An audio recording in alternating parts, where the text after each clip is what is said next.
ಅತ್ತಿ ವರದರಾಜನ ದರ್ಶನಕ್ಕಾಗಿ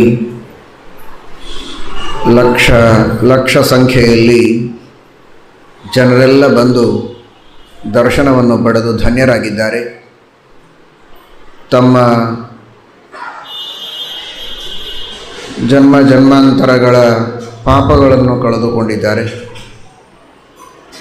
ಅತ್ಯಂತ ಸಂತೋಷದ ಸಂಗತಿ, ಇಂತಹ ಕಲಿಯುಗದಲ್ಲಿಯೂ ಭಕ್ತರು ಭಗವಂತನ ದರ್ಶನಕ್ಕಾಗಿ ಬಹಳ ದೂರದಿಂದ ಕಷ್ಟಪಟ್ಟು ಬಂದು ದರ್ಶನವನ್ನು ಪಡೆದು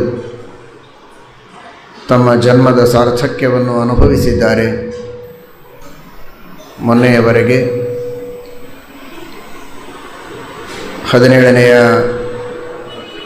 ತಾರೀಕು ಅತ್ತಿ ವರದರಾಜನನ್ನು ಪುನಃ ಸರೋವರದ ಮಧ್ಯದಲ್ಲಿ ಶೇಷದೇವರಿಂದ ಪೂಜಿತನಾಗಿ ಅಲ್ಲಿಯೇ ಇರ್ತಾನೆ ಎಂಬ ಅನುಸಂಧಾನದಿಂದ ಒಳಗೆ ಸ್ಥಾಪನೆ ಮಾಡಿದ ಮೇಲೆ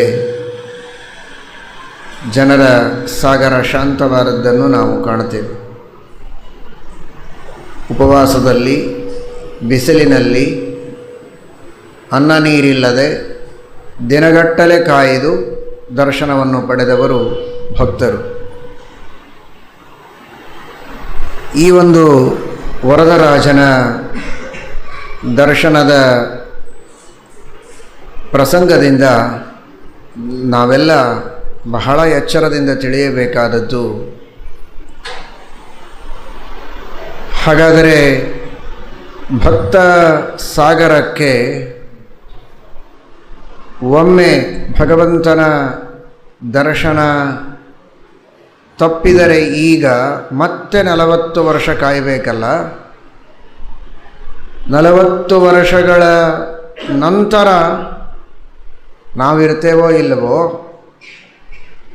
ಇದ್ದರೂ ಆಗ ಇನ್ನೆಷ್ಟು ಬಿಗಿ ಬಂದೋಬಸ್ತಿರತ್ತೋ, ದರ್ಶನವಾಗುತ್ತೋ ಇಲ್ಲವೋ, ಈಗ ದರ್ಶನ ಮಾಡಿಬಿಡೋಣ, ಎಷ್ಟು ಸಾಧ್ಯವೋ ಅಷ್ಟು ದರ್ಶನ ಮಾಡೋಣ, ಅನುಗ್ರಹ ಪಡೆಯೋಣ ಅಂತ.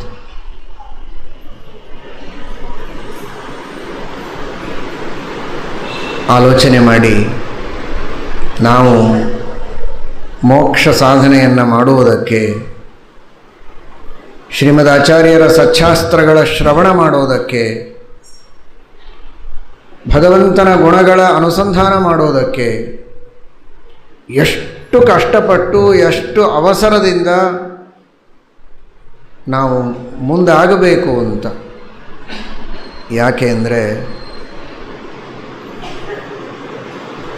ದೇವರಲ್ಲೇ ಇದ್ದಾನೆ, ಆದರೆ ಹೊರಗೆ ಬಂದು ದರ್ಶನ ಕೊಡುವುದು 40 ವರ್ಷಕ್ಕೊಮ್ಮೆ ಅಂತ. ನಿಜ. ಆದರೆ ಅಂಥ ದೇವರನ್ನು ನೋಡಬೇಕು ಅಂತ ನಮಗೆ ಅನಿಸೋದು 84 ಲಕ್ಷ ಯೋನಿ ದಾಟಿದ ಮೇಲೆ. ಅದನ್ನು ವಿಚಾರ ಮಾಡಿ. ದೇವರಿದ್ದಾನೆ, ಆದರೆ ದೇವರ ದರ್ಶನ ನಾನು ಪಡೆಯಬೇಕು ಅಂತ ನಾಯಿಗಳಿಗೆ ಅನಿಸೋದಿಲ್ಲ, ಕತ್ತೆಗಳಿಗೆ ಅನಿಸೋದಿಲ್ಲ, ಹುಳಗಳಿಗೆ ಅನಿಸೋದಿಲ್ಲ, ಹಾವುಗಳಿಗೆ ಅನಿಸೋದಿಲ್ಲ, ಮಾನವನಿಗೆ ಅನ್ನಿಸ್ತದೆ. ಆದರೆ ಈ ಮಾನವ ಜನ್ಮ ನಮಗೆ ಬರೋದು 84 ಲಕ್ಷ ಯೋನಿಗಳನ್ನು ದಾಟಿದಾಗ. ಒಂದೊಂದು ಯೋನಿಗಳಲ್ಲಿ ಎಷ್ಟು ಬಾರಿ ಹುಟ್ಟಬೇಕೋ ಗೊತ್ತಿಲ್ಲ.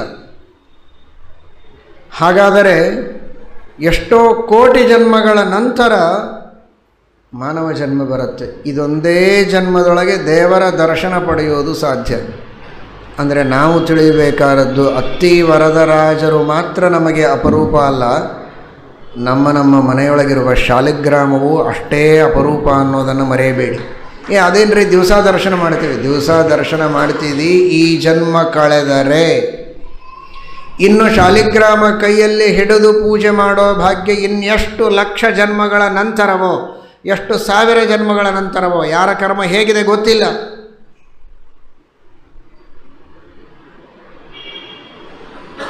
ಶ್ರೀಮದ್ ಆಚಾರ್ಯರ ಸರ್ವಮೂಲ ಗ್ರಂಥಗಳು, ಒಂದು ಗಾಯತ್ರಿಯ ಮಂತ್ರ, ವೇದ ಮಂತ್ರಗಳು.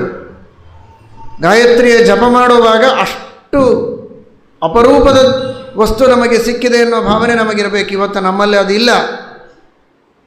ನನಗನ್ನಿಸ್ತದೆ ಇಡೀ ಜಗತ್ತಿಗೆ ಈ ಸಂದೇಶ ಕೊಡೋದಕ್ಕೆ ಅತ್ತಿ ವರದ ಒಂದು 300 ವರ್ಷಗಳ ಹಿಂದೆ ಅತ್ತಿವರದರೆ ದೇವಸ್ಥಾನದಲ್ಲಿದ್ದದ್ದು. ಆದರೆ 40 ವರ್ಷಕ್ಕೊಮ್ಮೆ ಮಾತ್ರ 48 ದಿನ ನನ್ನ ಪೂಜೆ ಮಾಡಿ ಉಳಿದ ದಿನ ನಾನು ನೀರಿನಲ್ಲಿ ಸನ್ನಿಹಿತನಾಗಿರ್ತೇನೆ ಅಂತ ಸ್ವಪ್ನದಲ್ಲಿ ಸೂಚನೆಯನ್ನು ಕೊಟ್ಟದ್ದೇ ಪ್ರಾಯಃ ಇದಕ್ಕೆ ಅಂತ ಅನ್ನಿಸ್ತದೆ. ಅಂದರೆ ಆಗ ನನ್ನ ಅಪರೂಪತೆ ನಿಮಗೆ ಕಲ್ಪನೆಗೆ ಬರುತ್ತಲ್ಲ, ಆ ಸಂದರ್ಭದಲ್ಲಿ ನೀವು ಆಲೋಚನೆ ಮಾಡಿ, ಜೀವನದ ಆಧ್ಯಾತ್ಮಿಕವಾದ ಯಾವುದೇ ಒಂದು ಸಂಗತಿಯೂ ನಿಮ್ಮಲ್ಲಿ ಅಷ್ಟು ಅಪರೂಪದ್ದು ಅಂತ ನೀವು ಭಾವಿಸಿಕೊಳ್ಳಿ. ಏನೋ ಅವಸರದಲ್ಲಿ ಗಾಯತ್ರಿಯನ್ನು ಒಂದು ಸಲ ಜಪ ಮಾಡುವಾಗ 10 ಸಲ ಮಾಲೆ ತಿರುಗಿ ಹೋಗಿಬಿಟ್ಟಿರ್ತದೆ. ಅಷ್ಟು ಅವಸರದಲ್ಲಿ ಗಾಯತ್ರಿ ಜಪ, ಮನಸ್ಸು ಎಲ್ಲಿಯೋ ಇರುತ್ತೆ. ಶ್ರೀಮದಾಚಾರ್ಯರ ಶಾಸ್ತ್ರದ ಪ್ರವಚನ ಪಕ್ಕದಲ್ಲಿಯೇ ನಡೀತಾ ಇದ್ದರೆ ಇನ್ನೆಲ್ಲಿಯೋ ಹರಟೆಯನ್ನು ಹೊಡೀತಾ ಮನುಷ್ಯ ಕಾಲ ಕಳೀತಾನೆ. ನಿಜವಾಗಿಯೂ ಆಶ್ಚರ್ಯ ಆಗ್ತದೆ. 1000, 10,000, 20,000, ಲಕ್ಷ ಎಷ್ಟು ಬೇಕಂತೀರೋ ಅಷ್ಟು ಕೊಡ್ತೇವೆ, ಮೊದಲು ದರ್ಶನ ಮಾಡಿಸಿ ಸಾಕು ಅಂತ ಸಾಲು ಸಾಲಾಗಿ ನಿಲ್ಲುವ ಜನರ ಆ ತವಕ, ಆ ಉತ್ಸಾಹ, ಆ ಭಕ್ತಿಯನ್ನು ನೋಡಿದರೆ ಇದೇ ಭಕ್ತಿ, ಇದೇ ಉತ್ಸಾಹ ನಮಗೆ ಗಾಯತ್ರಿಯ ಬಗ್ಗೆಯೂ ಇರಬೇಕು. ಅದೇನ್ರಿ ದಿವಸ ಸಿಗತ್ತೆ ನಿಜ.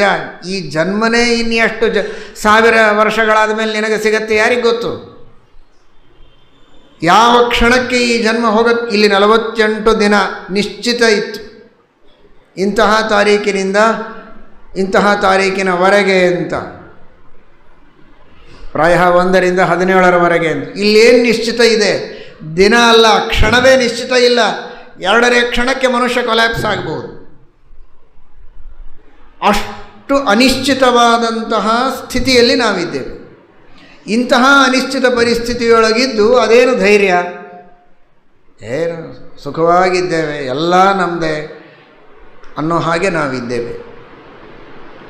ಹಾಗಾದರೆ ಅಪರೂಪಕ್ಕೆ ಸಿಗುವ ಈ ಮಾನವ ಜನ್ಮ, ಬ್ರಾಹ್ಮಣ ಜನ್ಮ, ವೈಷ್ಣವ ಜನ್ಮ, ಮಾಧ್ವ ಜನ್ಮ, ಅದನ್ನು ನಾವು ಸಾರ್ಥಕ ಮಾಡಿಕೊಳ್ಳಬೇಕು. ಅಂತಹ ಜನ್ಮ ಸಿಕ್ಕಾಗಲೂ ಸಜ್ಜನರ ಸಹವಾಸ, ಗಾಯತ್ರಿಯ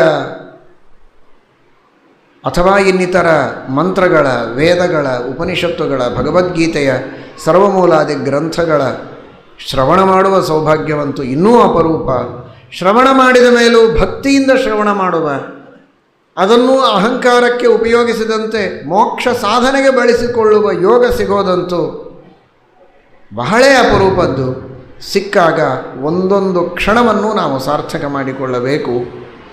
ಭಗವಂತನ ಮಹಿಮೆಯ ಅನುಸಂಧಾನ ಮಾಡೋದಕ್ಕೆ, ಮಂತ್ರಗಳ ಪಠನ ಮಾಡೋದಕ್ಕೆ, ಶಾಸ್ತ್ರಗಳ ಶ್ರವಣ ಮಾಡೋದಕ್ಕೆ, ಪರೋಪಕಾರ ಮಾಡುವುದಕ್ಕೆ ನಮ್ಮ ಈ ಶರೀರವನ್ನು, ನಮ್ಮ ಮನಸ್ಸನ್ನು, ನಮ್ಮ ಇಂದ್ರಿಯಗಳನ್ನು ಉಪಯೋಗಿಸಬೇಕು, ವ್ಯರ್ಥ ಮಾಡಿಕೊಳ್ಳಬಾರದು ಅಂತನ್ನುವ ಸಂದೇಶ ಈ ವರದರಾಜನ ಅಪರೂಪದ ಪ್ರಸಂಗದಲ್ಲಿ ನಾವು ನೀವುಗಳೆಲ್ಲ ಪಡೆಯಬೇಕಾಗಿದೆ.